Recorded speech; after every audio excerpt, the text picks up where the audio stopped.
Esse é um Cápsula e nós vamos falar agora sobre a reunião do Eduardo Bolsonaro e do Paulo Figueiredo com o Scott Bessent. Olha só que coisa bacana, os dois estiveram lá, publicaram essa foto aqui, ainda mandou na legenda. Foi no dia que o encontro do Haddad foi cancelado, eles estavam lá conversando com o Bessent.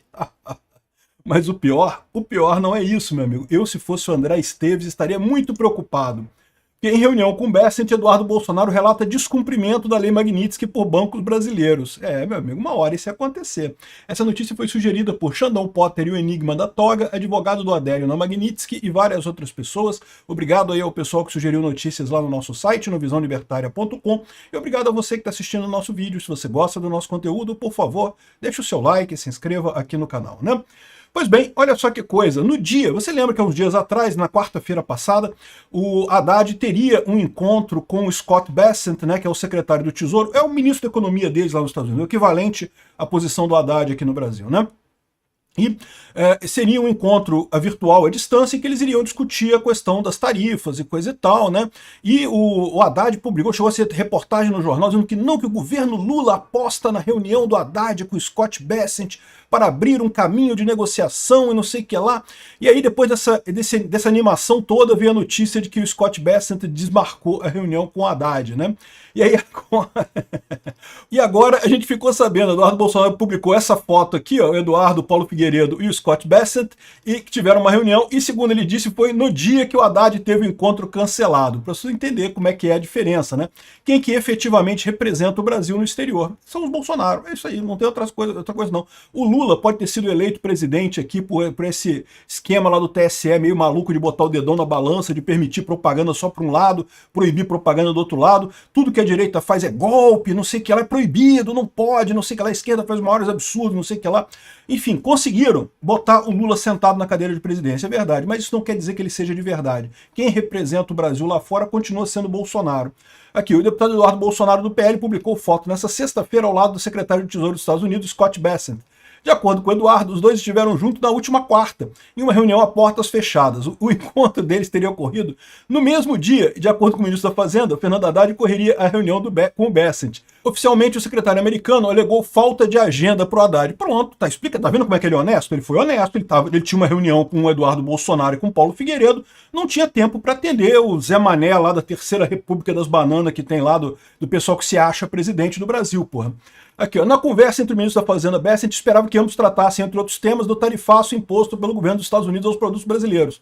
A militância antidiplomática dessas forças de extrema-direita que atuam na Casa Branca.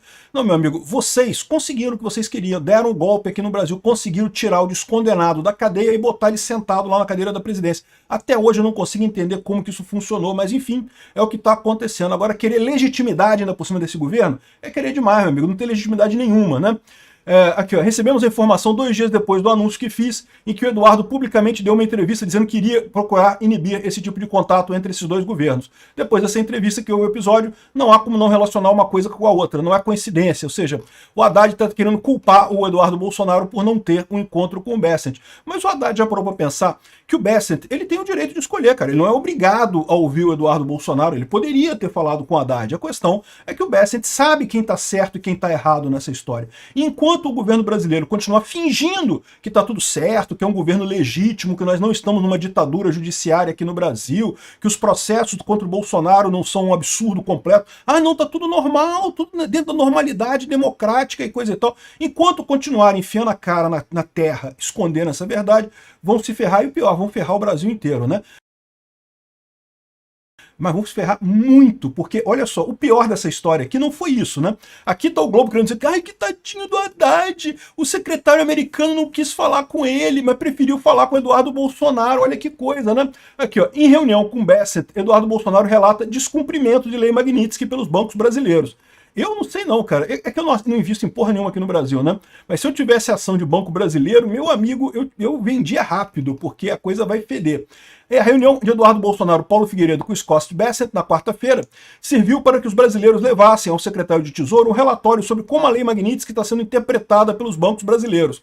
De acordo com Figueiredo, o material entregue a Bessent incluía reportagens publicadas na imprensa brasileira sobre a aplicação da lei, no caso do ministro Alexandre de Moraes. Ou seja, aquelas reportagens que diziam que não, que os bancos entenderam que é só coisa em dólar que não pode, que ele pode usar a conta em real e coisa e tal, só não pode usar as contas em dólar, só não pode fazer transferência em dólar, cartão internacional, essa coisa. Se for aqui no Brasil mesmo, cartão de débito, que não tem problema não precisa cancelar a conta dele não, né?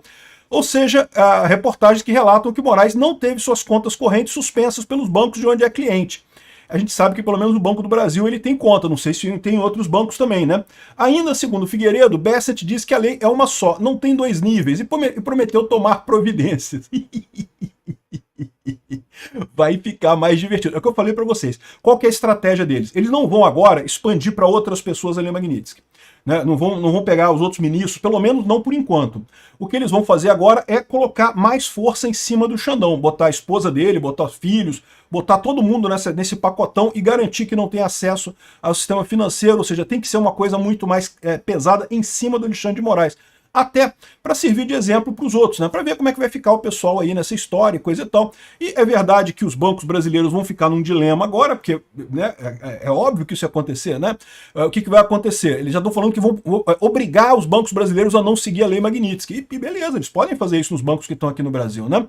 O problema todo nessa história é que eles vão quebrar os bancos no Brasil. Por quê? Porque os bancos vão ficar sem acesso às linhas do SWIFT, né? A transferência internacional, acesso ao mercado americano. Ou seja, vai ser um prejuízo brutal para os bancos brasileiros. Eles vão ter que manter, vão ter que acabar com metade da operação deles lá nos Estados Unidos, com toda a operação deles nos Estados Unidos, na verdade, metade da operação mundial, só para atender o Alexandre de Moraes aqui no Brasil, para tu ver como é que vai ser a vida dura. E eu falo, bem feito para o pessoal da Faria Lima que votou no Lula, que não, porque Bolsonaro não pode, Bolsonaro imita doente de Covid, vamos votar no comunista, que mal pode ter o pinguço corrupto assumir, o cara que quer brigar com o mundo inteiro para ficar do lado da China, mamando a China, mamando o Putin, né? Vamos fazer o quê, né? Pois é, votaram nesse pessoal, o pessoal da Faria Lima lá de São Paulo, e pronto, nos ferramos completamente, né? Ou seja, vai começar a brincadeira agora. Eu não sei quando que eles vão fazer isso, tá? Eu ainda acho que os Estados Unidos estão nessa de ver qual vai ser o impacto desse negócio. Mas hoje a gente já teve a definição da data do julgamento do Bolsonaro. Não é que isso seja uma novidade. Todo mundo já sabia que seria no mês de setembro, né? Tá todo mundo já sabendo que o Alexandre de Moraes tinha reservado as 4 sessões do mês de setembro para ser o julgamento do caso do Bolsonaro. Então faz todo sentido. 2 de setembro foi marcado o início do julgamento. Era mais ou menos o que já se esperava. Mas, de qualquer forma, o fato do STF ter marcado essa audiência, essa votação, já indica que pelo menos há uma intenção deles de continuar com esse processo absurdo, sem absolutamente nenhuma lógica jurídica, né? Meu amigo, os bancos brasileiros vão ter problemas, hein? Vão ter problemas sérios. Eu acho que o pessoal vai precisar mesmo do BRICS-Pay. Se prepara quem ficar isolado aqui no Brasil, hein? E depois, repara, isso é uma merda enorme, cara, porque toda a parte de exportação brasileira requer dólar, né? E aí os bancos brasileiros não vão poder mais comprar e vender, ter dólar aqui, negociar em dólar. Ou seja, a exportação brasileira inteira vai se ferrar com essa medida. É uma coisa absurda de preocupante os bancos brasileiros ficarem insistindo nessa brincadeirinha de que não, vamos interpretar de tal jeito e não sei o que lá e coisa e tal. Vamos ver como é que vai ser isso.